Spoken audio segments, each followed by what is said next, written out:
خلیفہ قالوا أتجعل فيها من يفسد فيها ويسفك الدماء ونحن نسبح بحمدك ونقدس لك قال إني أعلم ما لا تعلمون. قال الله تبارك وتعالى بمقام آخر قل هل يستوي الذين يعلمون والذين لا يعلمون. قال النبي صلى الله عليه وسلم طلب العلم فريضة على كل مسلم. قال النبي صلى الله عليه وسلم من يرد الله به خيرا يفقهه في الدين. قال النبي صلى الله عليه وسلم العلماء ورثة الأنبياء أو كما قال عليه الصلاة والسلام.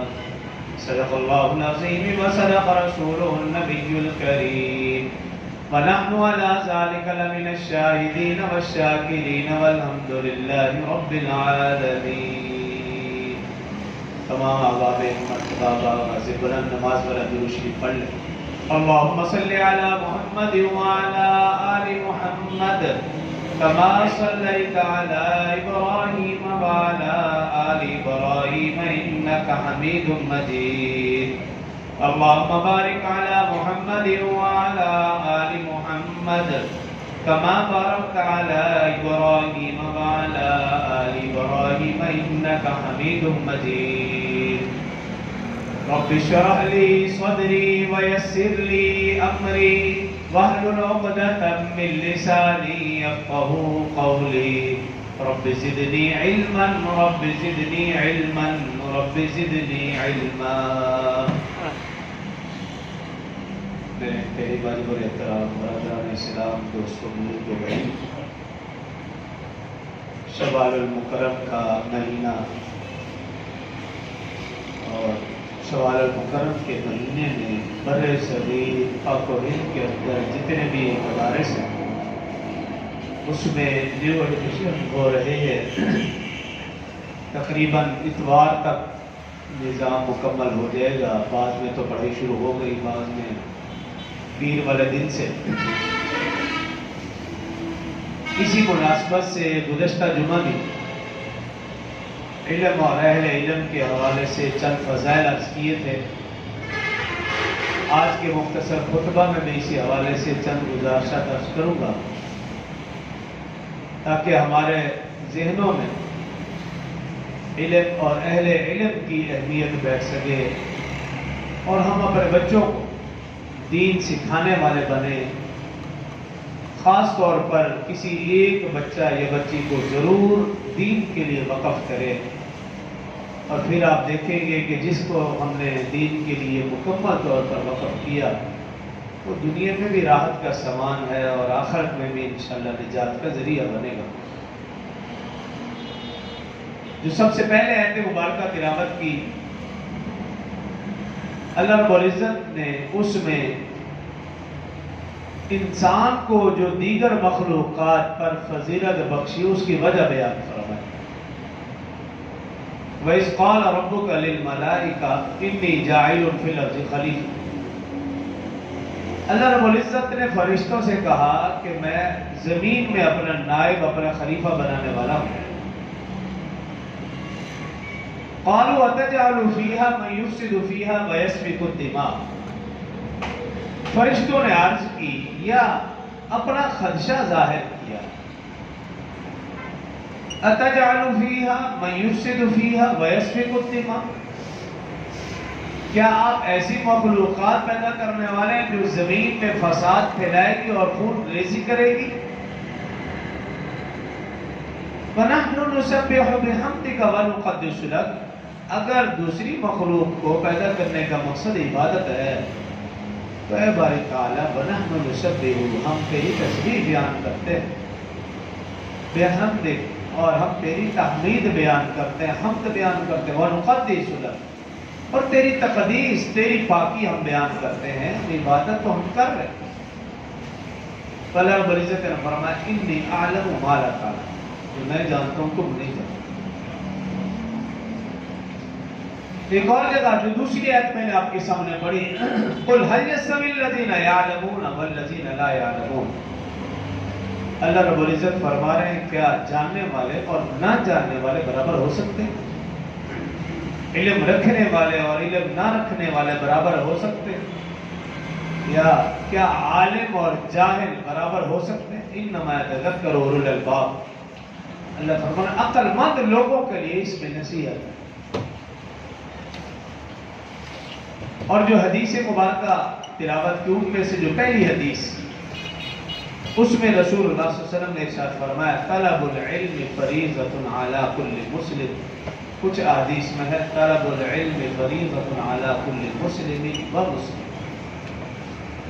کہ علم حاصل کرنا ہر مسلمان مرد و عورت پر فرض ہے۔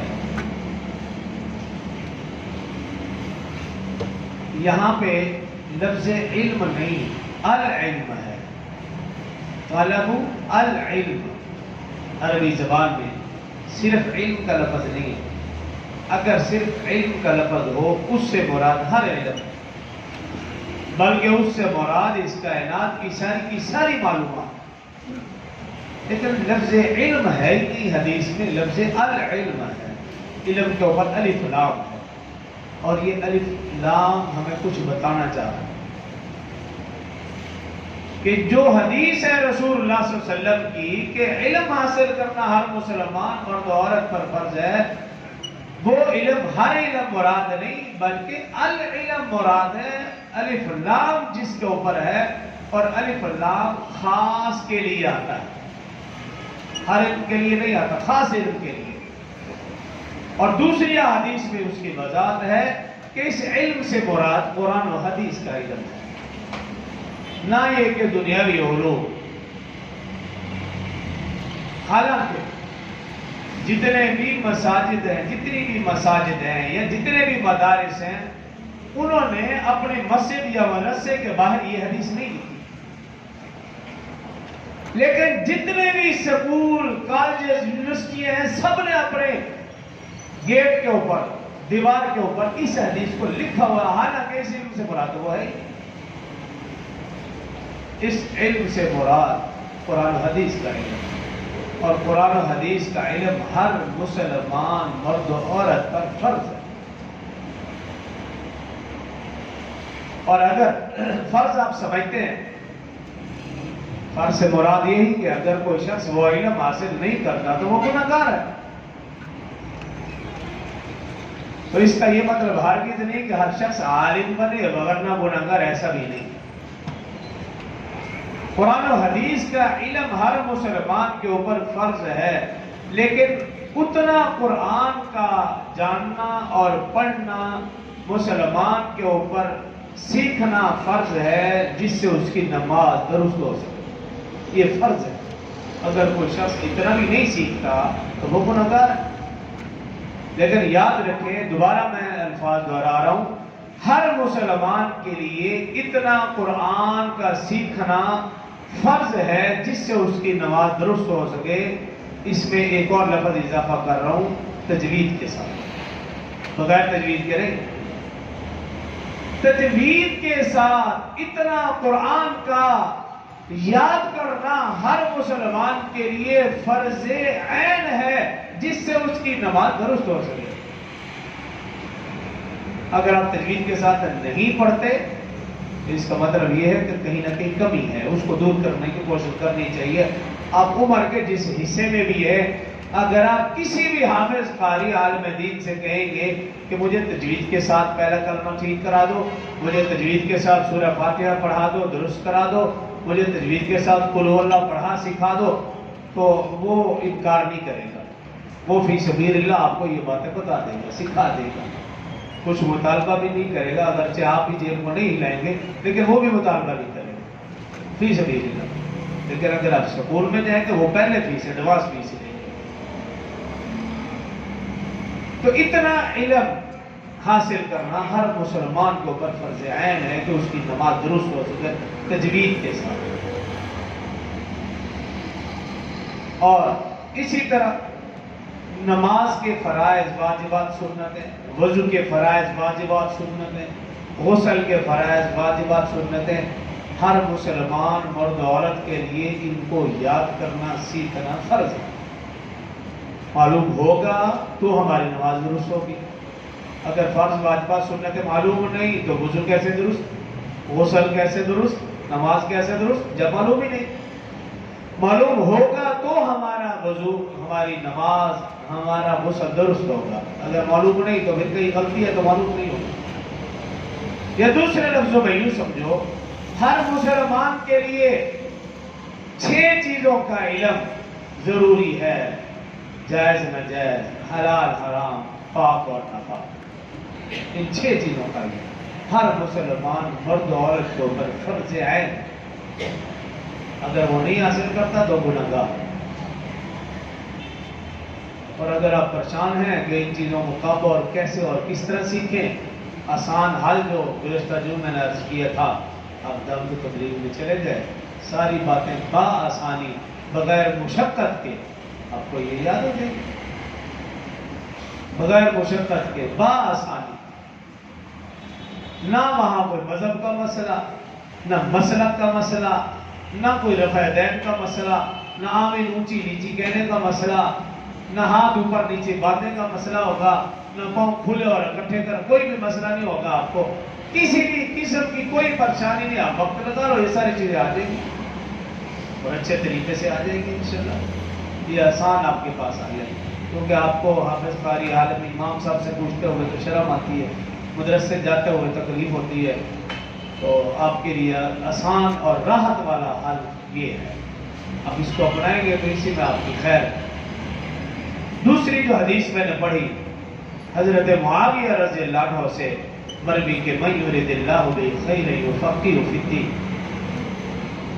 رسول اللہ صلی اللہ علیہ وسلم نے فرمایا اللہ تعالی جس شخص سے بھلائی کا، خیر کا ارادہ چاہتے ہیں، نیکی کا ارادہ چاہتے ہیں، یفقہہ فی الدین، اللہ اسے دین میں سمجھ بوجھ عطا فرمائے۔ وَإِنَّمَا أَنَا قَاسِمٌ وَاللَّهُ يُؤْتِي، میں تقسیم کرنے والا ہوں، اللہ مجھے عطا فرمانے والا ہے۔ تو اللہ جس شخص سے بھلائی کا ارادہ چاہتے ہیں، نیکی کا، خیر کا، اللہ اسے دین کی سمجھ بوجھ عطا فرماتے، وہ دین کو پھیلانے والا بن جاتا ہے۔ اگر کوئی شخص دین کو پھیلانے کا ذریعہ بن رہا ہے تو وہ اس کائنات کا خوش قسمت ترین انسان ہے کہ اللہ نے اس کو اپنے دین کے لیے چنا ہے۔ اللہ ہمارا محتاج نہیں، اللہ دین میں کسی کا محتاج نہیں، لیکن وہ خوش قسمت ترین انسان ہے جو دین کو سیکھنے سکھانے کا، پھیلانے کا ذریعہ بنے۔ حدیث مبارکہ میں نے پڑھی کہ وہ خوش قسمت ترین انسان ہے کہ اللہ نے اس کو اپنے دین کے لیے منتخب کیا ہے۔ اس لیے جب آپ دین والوں سے ملو، دین والوں کو دیکھو تو خوش ہو کہ یہ اللہ کے خوش قسمت ترین انسان ہے کہ یہ دین کی بات کر رہے ہیں، دنیا کی بات کر ہی نہیں ہے۔ ایسا نہ ہو کہ جماعت والے گشت کریں، ہم راستہ ہی بدل لیں، ان کو دیکھتے ادھر ادھر ہو جائے، کوشش کریں کہ ہم سے نہ ہی ملیں، نہیں بات کریں۔ اور فقیہ ابو الحسن سمرقندی رحمۃ اللہ تعالی علیہ تنبیہ الغافلین میں لکھا کہ کثیر بن قیس رحمۃ اللہ تعالی علیہ فرماتے ہیں کہ میں دمشق کی جامع مسجد میں بیٹھا تھا، صحابی رسول حضرت ابو درداء رضی اللہ عنہ مہمان تھے، ہمارے ہاں آئے ہوئے، اور ہمیں علم سیکھنے سکھانے کی باتیں کرتے، تبلیغ کرتے، تعلیم دیا کرتے تھے۔ کہتے میں بھی بیٹھا ہوا تھا، اسی دوران ایک شخص آیا اور اس نے آ کر صحابی رسول کے متعلق پوچھا، میں ان سے، مجھے پتہ لگا ہے میں ان کی ملاقات کے لیے آیا ہوں۔ حضرت ابو درداء رضی اللہ عنہ متوجہ کہا جی بتاؤ کہاں سے آئے ہو؟ تو اس نے دور دراز علاقے کا نام لیا تو پوچھا بھی آئے کیوں ہو؟ تو آنے والے نے کہا میرا آنے کا مقصد صرف اور صرف یہ ہے، مجھے معلوم ہوا ہے آپ کے پاس کچھ احادیث ایسی ہے جو آپ نے بغیر کسی واسطے کے رسول اللہ صلی اللہ علیہ وسلم سے سنی ہے، وہ حدیث سننے کے لیے آیا ہے۔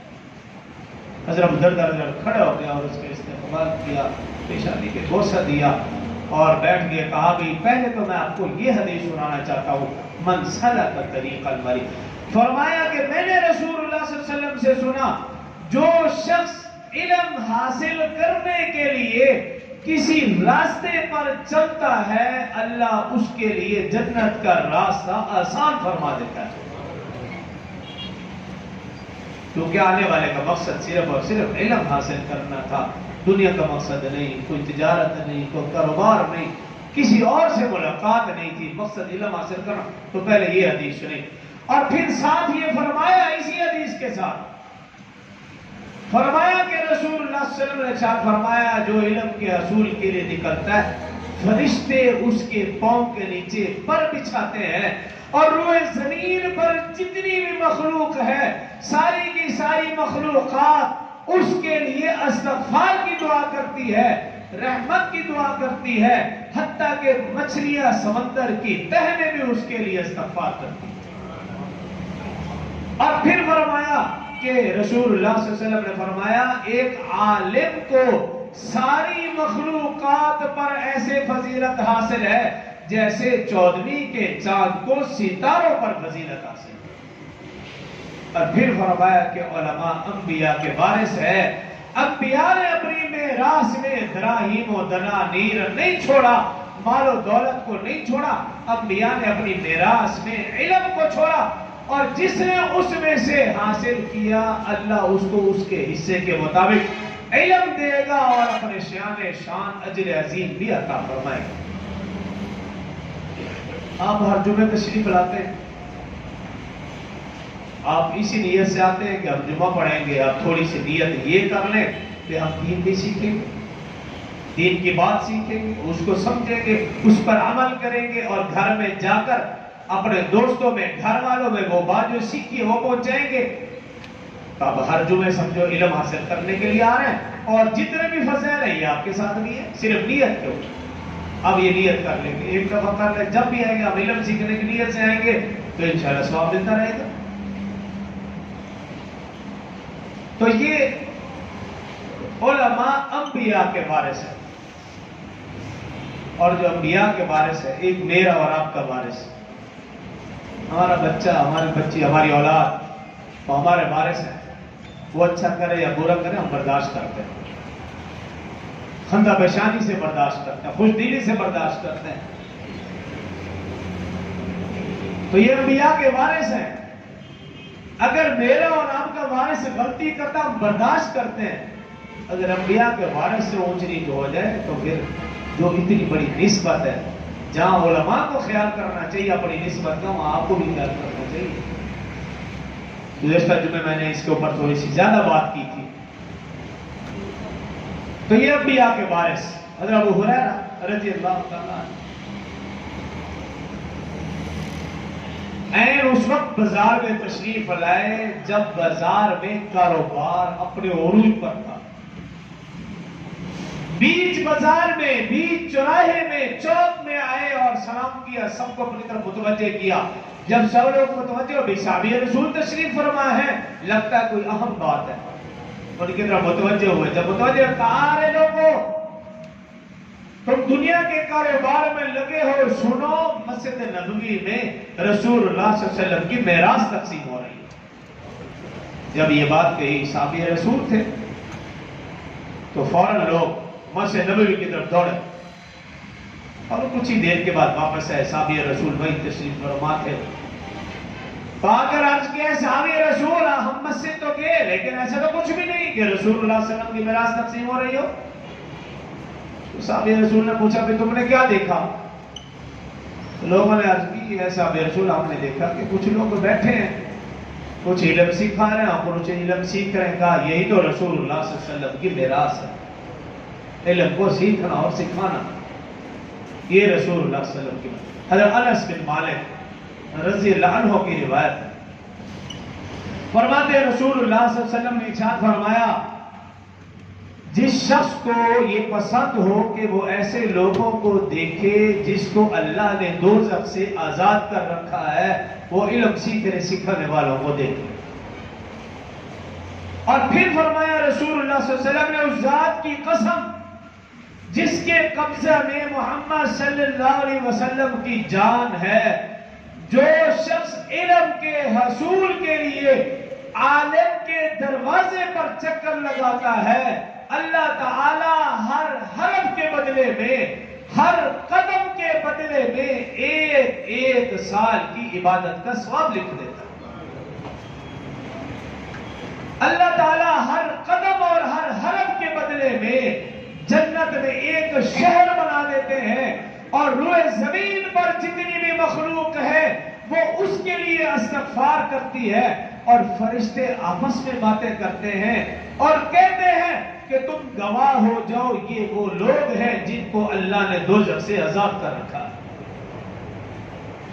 علم سیکھنے سکھانے کا اتنا مرتبہ اور مقام، جس طرح علم سیکھنے سکھانے والوں کا مقام اور مرتبہ ہے، اسی طرح جو علم کے اوپر، اہل علم کے اوپر روپے پیسے خرچ کرتے ہیں، مال خرچ کرتے ہیں، ان کا بھی بڑا مقام ہے۔ حضرت عبداللہ بن عباس رضی اللہ عنہ بصرہ میں تشریف لائے ہوئے تھے، وہاں مہمان تھے، کافی دنوں سے وہاں مہمان تھے، اور علم کے سلسلے میں صحابہ اکرام رضوان اللہ علیہم اجمعین جب بھی اپنا علاقہ، نبی کا شہر مدینہ الرسول چھوڑ کر جب بھی نکلتے تھے، کروانے، تعلیم یا تبلیغ، بس تیسری چیز جہاد، ان تین مقاصد کے علاوہ اور کوئی ان کا مقصد نہیں ہوتا۔ جب بھی وہ رسول اللہ صلی اللہ علیہ وسلم سے جدا ہوتے تھے، رسول اللہ صلی اللہ علیہ وسلم کے شہر سے جدا ہوتے تھے، مقصد تعلیم، تبلیغ، جہاد، ان تین کے علاوہ کوئی مقصد نہیں۔ اور آپ بزرگوں سے سنتے رہتے ہیں، 1.25 صحابہ میں سے صرف 10,000 کی قبور مکہ یا مدینہ میں، باقیوں کی نہیں، پوری دنیا میں، اور ان کا مقصد تعلیم، تبلیغ، جہاد، چوتھا اور کوئی مقصد نہیں۔ عبداللہ بن عباس رضی اللہ عنہ تشریف فرمان، بصرہ اہل علم کا مرکز تھا، بڑے بڑے جید علماء وہاں پیدا ہوئے۔ جس طرح اہل علم کا مرکز تھا، ان لوگوں کا بھی مرکز تھا جو اہل علم کے اوپر اپنا مال خرچ کرتے تھے اور فخر کرتے تھے، خوش ہوتے تھے، اللہ کا شکر ادا کرتے تھے، ہمارا مال اہل علم پر خرچ ہو رہا ہے۔ ایک دفعہ علماء اور علماء کے اوپر خرچ کرنے والے اہل مال حضرات جمع تھے، آپس میں خوش گپی میں بیٹھے ہوئے بات چیت کر رہے، مذاکرہ کر رہے، باتوں باتوں میں اس بات کے اوپر بحث ہو گئی کہ علم افضل ہے یا وہ مال افضل ہے جو علم یا علم کے اوپر خرچ ہو۔ تو علماء نے دلائل دیے بے علم افضل ہے، لیکن وہ حضرات جو مال خرچ کرتے تھے وہ بھی اہل علم تھے، وہ کہنے لگے بھی دیکھو مال خرچ کرتے ہیں، مال خرچ کیے بغیر علم کی اشاعت نہیں ہو سکتی۔ انہوں نے اپنے دلائل دیے، اب فیصلہ نہ ہو پایا، لیکن ان دونوں حضرات نے فیصلہ کیا کہ ہم اپنا فیصلہ عبداللہ بن عباس کے پاس لکھتے ہیں، جو کہ بصرہ میں تشریف فرما۔ ان کے پاس قاصد بھیجا اور جا کر ان کے سامنے اپنا مقدمہ رکھا کہ اہل علم اور اہل مال کا یہ آپس میں مذاکرہ ہے، مباحثہ ہے، مقدمہ ہے کہ علم افضل ہے یا وہ مال افضل ہے جو علم اور اہل علم پر خرچ ہو۔ حضرت عبداللہ بن عباس رضی اللہ عنہ نے قاصد کو کہا جب جا کر ان کو کہہ دو علم افضل۔ تو قاصد نے عرض کی ہے صحابی رسول، اگر انہوں نے دلیل مانگی تو پھر؟ حضرت عبداللہ بن عباس رضی اللہ عنہ نے کہا بھی پہلی دلیل انہیں یہ دینا، علم انبیاء کی میراث ہے اور مال فرعونوں کی میراث ہے۔ فرمایا انہیں دوسری دلیل یہ دینا، علم تیری حفاظت کرتا ہے جبکہ تجھے مال کی حفاظت کرنا پڑتی ہے۔ انہیں تیسری دلیل یہ دینا، اللہ علم اپنے محبوب بندوں کو عطا فرماتا ہے جبکہ مال محبوب بندوں کو بھی عطا فرماتا ہے، غیر محبوب کو بھی، غیر مسلم کو بھی، بلکہ غیر مسلم کو زیادہ دیتا ہے۔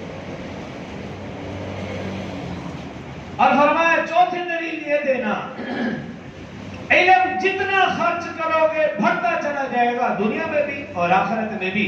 اور مال خرچ کرو گے دنیا میں تو کم ہوگا، لیکن آخرت میں اگرچہ اس کا اجر و ثواب بہت زیادہ ہے، لیکن علم خرچ کرنے سے کم نہیں ہوتا، مال خرچ کرنے سے کم ہوتا ہے۔ فرمایا اور دلیلوں نے یہ دے دینا کہ قیامت والے دن ایک ایک پیسے کا حساب دینا ہوگا، ایک ایک درہم کا حساب دینا ہوگا، پوچھ ہوگی، لیکن ایک ایک حدیث کے اوپر جنت میں درجہ ملے گا۔ اور بھی بے شمار انہوں نے دلائل دیے تھے، چند ایک میں نے آپ کے سامنے۔ علم بے شک افضل ہے، لیکن جو لوگ علم حاصل کرنے کے لیے وقت نہیں نکال سکتے، جب وہ اہل علم کے اوپر اپنا مال خرچ کریں گے، انشاءاللہ وہ بھی پیچھے نہیں ہوں گے، وہ بھی قیامت والے دن آگے ہوں گے۔ حضرت ربیعۃ الرائے رحمت اللہ تعالی بہت بڑے امام تھے، بزرگ تھے، اللہ کے ولی بھی تھے۔ ان کے والد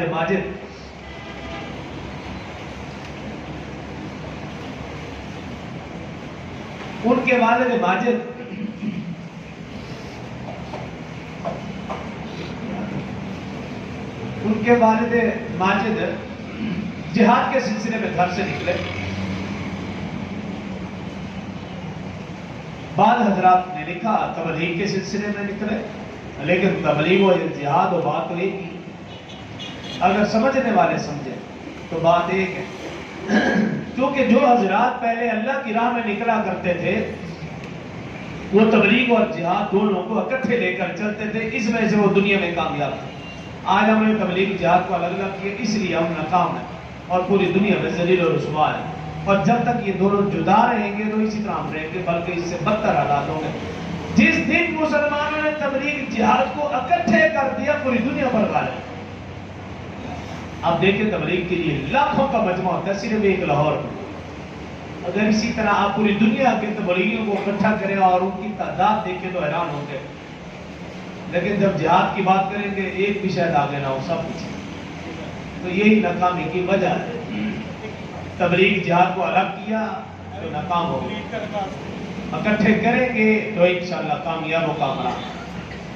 تو وہ اللہ کی راہ میں نکلے۔ جب نکلنے لگے تو انہوں نے اپنی بیوی کو 30,000 اشرفیہ دی اور کہا بھی یہ 30,000 اشرفیہ انہیں قیمتی بنانا۔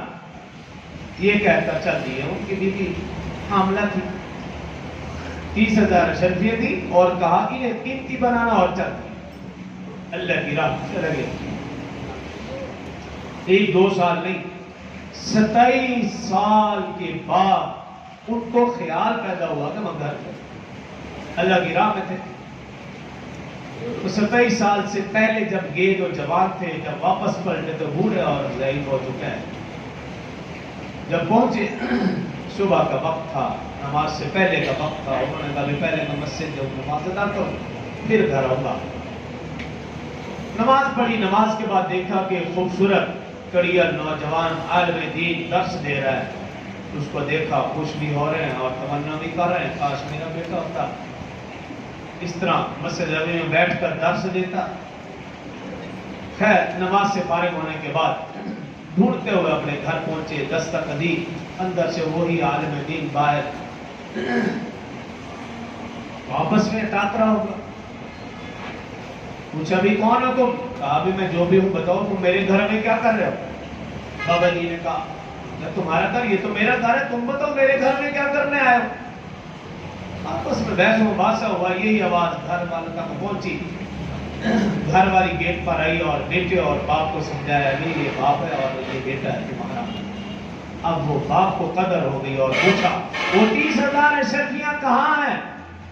تو گھر والی نے کہا آپ نے مجھے جاتے ہوئے کہا تھا 30,000 اشرفیوں کو قیمتی بنانا، یہ نوجوان عالم دین یہ 30,000 اشرفیاں ہیں، یہ میں نے قیمتی بنایا۔ آج ہم اپنی زندگیوں میں ذرا غور کریں، اگر کوئی بچہ یا بڑا مہینے میں 3 دن نکلنے کے لیے بات کرتا ہے تو گھر والے ہی بولتے ہیں تو جا رہا ہے، ہم کہاں جائیں گے، کہاں سے کھائیں گے؟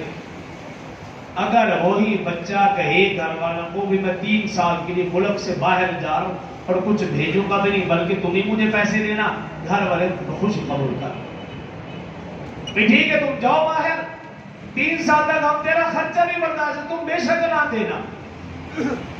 لیکن اگر وہی بچہ تبلیغ کے لیے نکلے تو سب بولتے ہیں، گھر والے الگ، محلے والے، مسجد والے الگ، دوست بھائی تو جا رہا ہے، کھائیں گے کہاں سے؟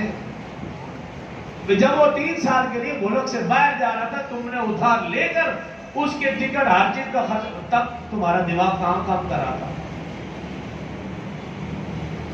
اور آج ہم سب کی کوشش فکر یہی ہے کہ میرا بچہ ڈاکٹر، انجینئر اور جو کچھ بھی بنے، حکومت کا نوکر بنے۔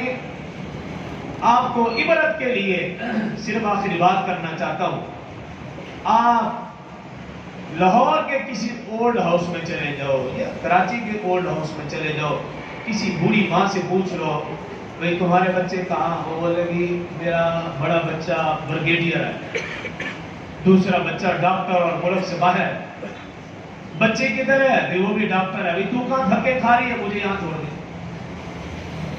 جن کے اوپر تم نے لاکھوں اربوں روپے خرچ کیے تھے، خدا کی قسم جب بوڑھے ہوں گے وہ بھی تمہارا سہارا نہیں بنے، گھر سے باہر نکالیں گے۔